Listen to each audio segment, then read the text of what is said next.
Sir, నాకు కేంద్ర నిఘా వర్గాలు చెప్పినటువంటి సమాచారం, నాకున్న సమాచారం ఏంటంటే పవన్ కళ్యాణ్ గారు, చంద్రబాబు నాయుడు గారు నిన్న కూర్చున్న మాటలు ఏంటంటే, ఉగాదికి మా అబ్బాయిని ఎక్కిచ్చేద్దాం, అబ్బాయి ఆల్రెడీ మోడీ మనకు చెప్పేశాడు, అక్కడ నితీష్కి అయిపోయింది, నన్ను కూడా తప్పుకోమంటున్నాడు, మా అబ్బాయిని ఎక్కిచ్చేద్దాం, మా అబ్బాయితో సర్దుకుని మా అబ్బాయి కింద పనిచేస్తావా, మన ఇద్దరం కలిసి ఢిల్లీ ప్యాకప్పా ఏంటని మాట్లాడుకున్నారని నాకు కేంద్ర నిఘా వర్గాలు నాకు చెప్పినాయి.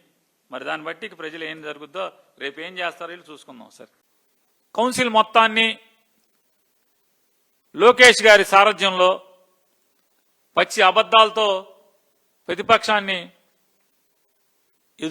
తన అబద్ధాలతో ఎదుర్కొంటానికి ప్రయత్నం చేసినటువంటి పయ్యావుల కేశవ్ గారు, ఎందుకయ్యా పాత విషయాలు, హిస్టరీ ఎందుకు, ఇదేంటి హిస్టరీ ఎందుకు, పాత విషయాలు ఎందుకంట, మాట్లాడింది ఎవరు, మాకు సంబంధం లేదని మాట్లాడింది ఎవరు, నారా చంద్రబాబు నాయుడు గారు కదా.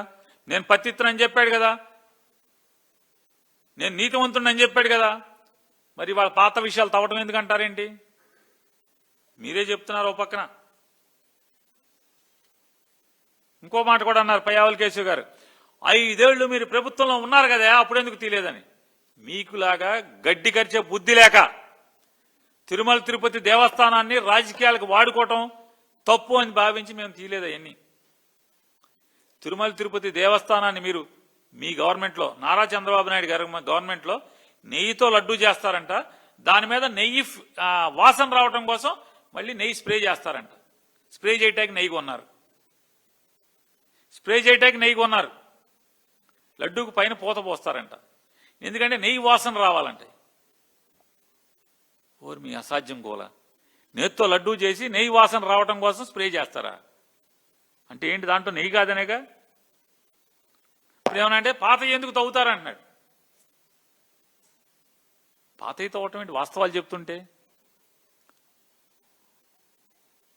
పాతయి అయితే వాస్తవాలు కాదా, పాతయి కూడా వాస్తవాలే కదా, వాటిని ఎదుర్కొనే దమ్ము లేక మీరెందుకు అప్పుడు తీయలేదంటాడు. ఎస్, మాకు తెలిసిన తిరుమల తిరుపతి దేవస్థానం యొక్క ప్రతిష్టని, బ్రాండింగ్ని, ఆ పవిత్రతని తప్పు రాజకీయాలు చేయడం అనే మేము అన్నీ మూసుకు కూర్చున్నాం. మీ పాపాలు తెలిసినా కూడా సరే అయిపోయినాయి. దేవుడిని ఎందుకు బజార్లో అలర చేయటం, దేవుడి విషయాలను ఎందుకో, అయిపోయిందని వాళ్ళు మన సరిదిద్దటానికి ఏముందో లేదు కదా. భక్తుల మనోభావాలను ఎందుకు దెబ్బతీయాలి,